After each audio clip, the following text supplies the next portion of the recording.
Wuhan, la plus française des villes chinoises, est devenue à la fin de l'année 2019 l'épicentre de l'épidémie du coronavirus.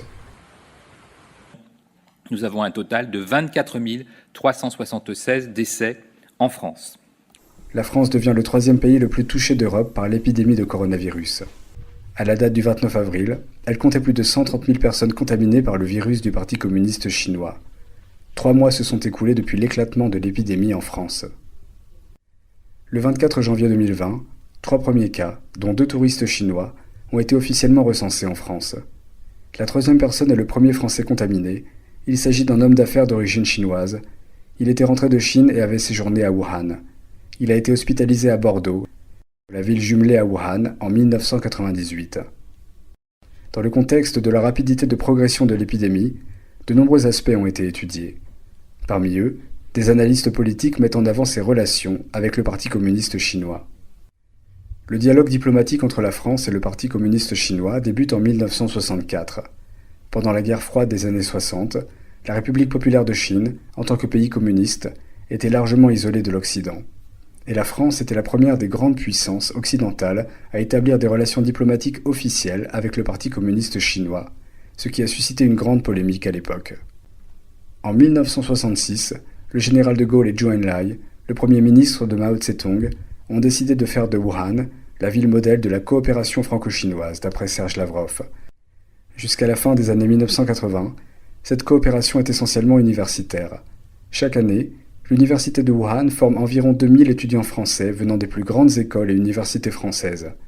Wuhan compte 2 écoles de la mission laïque française, l'école française internationale de Wuhan et l'école Peugeot-Citroën. En 1997, la France et Pékin établissent un partenariat stratégique global qui va dans le sens d'un renforcement des échanges, aussi bien économiques, culturels que diplomatiques. Dans un contexte d'embargo sur la vente des armes qui dure depuis 15 ans, le président Chirac se positionne en 2005 pour la levée de l'embargo dans des conditions que l'Europe et les États-Unis devront définir ensemble.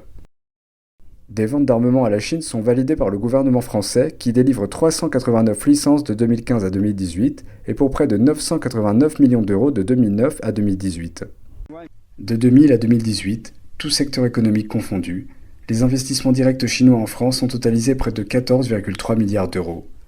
2018 voit une forte augmentation des investissements chinois en France qui s'élève à plus 86%. D'après les Échos, il y aurait environ 1100 entreprises françaises en Chine, avec 5500 implantations. Elles sont à l'origine de 600 000 emplois, ce qui fait de la France le premier employeur européen de la Chine. Cette position est liée à la forte présence de l'industrie française, chimie, automobile, équipements informatiques et électroniques. De grands groupes français sont installés à Wuhan, parmi lesquels PSA, Renault, Alstom, SEB, L'Oréal, Total, Areva, Pernod Ricard, etc. Tous ces grands fleurons de l'industrie française. Wuhan, l'épicentre actuel de l'épidémie, concentre à elle seule 40% des investissements français en Chine. Toutes ces informations nous laissent penser: l'avenir de l'industrie française serait-il entre les mains du Parti communiste chinois? Nous aurons ce soir une discussion très importante sur la Chine. Et je me félicite de ce réveil européen. Depuis le début de mon mandat, j'appelle à ce qu'il y ait véritablement une prise de conscience et la défense d'une souveraineté européenne. L'Occident, et notamment les États européens et la France en premier lieu, doivent retrouver leur souveraineté pour de nombreux domaines. Par exemple, la production de médicaments, la production de masques, pour laquelle nous sommes dépendants aujourd'hui de la Chine.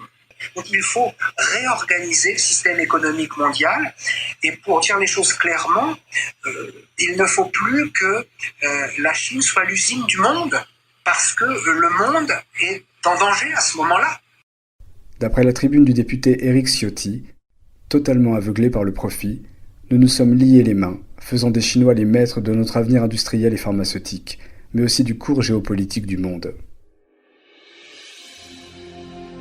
Si ces inquiétudes sur l'avenir de l'économie française ont sonné l'alarme, le plus préoccupant pour la France à l'heure actuelle est d'avoir aidé le Parti communiste chinois à construire le laboratoire P4 de Wuhan au vu de la pandémie qui sévit dans le monde.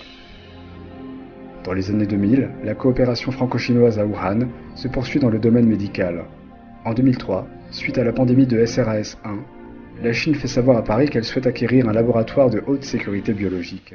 Cette demande fait polémique dès le début. En cause, les soupçons des services de renseignement français quant aux intentions de la Chine de créer un programme biologique offensif.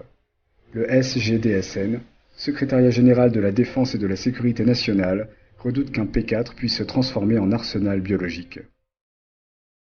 En 2004, le Dr Chen Ju, futur directeur du P4 de Wuhan, l'ami de l'ancien président Jiang Zemin, a rencontré le Premier ministre Jean-Pierre Raffarin. Puis, lors d'une visite à Pékin, Jacques Chirac scelle une alliance avec son homologue chinois. Les deux pays décident de s'associer pour lutter contre les maladies infectieuses émergentes. Ce partenariat gouvernemental aboutit à la construction du laboratoire P4 de Wuhan et sonne le commencement de certains projets scientifiques de coopération franco-chinoise. En réalité, la coopération franco-chinoise espérée entre le P4 Jean-Mérieux INSERM de Lyon-Bron et celui de Wuhan ne démarrera jamais vraiment.